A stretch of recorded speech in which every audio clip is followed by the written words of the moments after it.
எத்தனை பேரு நான் சொன்ன மாதிரி ஃபீல் பண்ணிருக்கீங்க? அது என்னன்னு சொல்றேன், நோட் பண்ணுங்க. இப்ப நம்ம வெளியில எங்கேயாவது போறோம்னா மட்டும் நம்ம ஸ்கின் அப்பதான் கேவலமா இருக்கும்.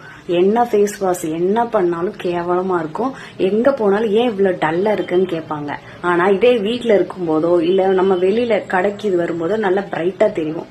அது எதுனாலன்னே தெரியாது. ஆனா அந்த ஃபங்க்ஷன் போனா மட்டும் நம்ம டல்லா இருப்போம். ஆனா நான் சொல்றத பண்ணீங்கன்னா உங்களுக்கு கண்டிப்பா பிரைட்னஸ் கொடுக்கும். நீங்க கிளம்புறதுக்கு முன்னாடி இந்த ரெமடியை மட்டும் பண்ணுங்க. ஒண்ணுமே இல்ல, பச்சை பால் எடுத்துக்கங்க. அதுல காட்டன் வச்சு நல்லா டிப் பண்ணி ரோல் பண்ணுங்க.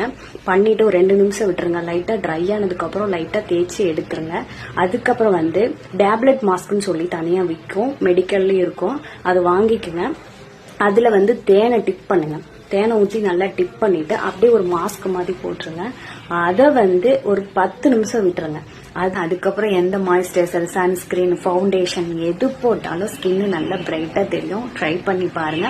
ஆயில் ஸ்கின் இருக்கவங்க மட்டும் மில்க் யூஸ் பண்ண வேணாம். மில்க்குக்கு பதிலாக உளுந்த ஊற வச்சு அதை அரைச்சு அந்த பேக் போடுங்க. அதுக்கப்புறம் தேன் நான் சொன்னேன்ல அதனோட பேக்கும் போடலாம். ட்ரை பண்ணி பார்த்துட்டு எப்படி இருக்குன்னு சொல்லுங்க. தேங்க்யூ.